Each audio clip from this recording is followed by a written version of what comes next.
ராம் ராம். பெரியவா சரணம். இன்றைக்கி பெரியவாபுரத்தில் நடந்த ஒரு மிராக்களை உங்கள் கூட ஷேர் பண்ணிக்கிறேன். இன்றைக்கி அனுஷம் ஒரு 10 மணிக்கா பெரியவாளுக்கு அபிஷேகமாக போகிறது, சிவனுக்கு அபிஷேகமாக போகுது.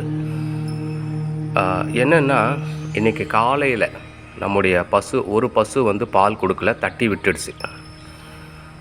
இன்றைக்கி அன்னதானத்துக்கும் வேணும், நமக்கு டீ காஃபிக்கும் வேணும், அபிஷேகத்துக்கும் வேணும். இப்படிப்பட்ட ஒரு நிலையில் அப்படியே என்ன பெரியவா இன்றைக்கி அனுஷம் அதுவாக இன்றைக்கி பால் கம்மியாயிடுச்சே அப்படின்னு நினைக்கும்போது ஒரு அற்புதம் நடந்தது.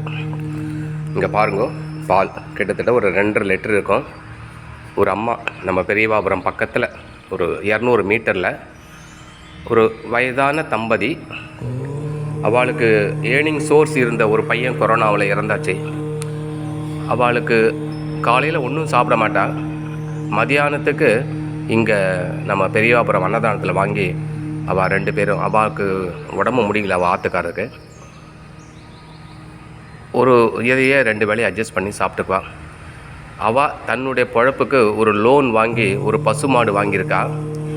இன்றைக்கி நேற்று நைட்டு இறங்கியிருக்கு. பெரியவாள்கிட்ட வேண்டிட்டு அது நல்லபடியாக லோன் கிடைக்கணும், அந்த பசுமாடு கிடைக்கணும் வேண்டிட்டு போயிட்டு நேற்று நைட்டு அந்த பசுமாடு வண்டியில் இறங்கியிருக்கு. இன்றைக்கி காலையில் பால் கறந்து அப்படியே மகாலட்சுமியாக கொண்டு வந்து அப்படியே எம்எஸ் சுப்புலக்ஷ்மி மாதிரி இருந்தா அந்த அம்மா.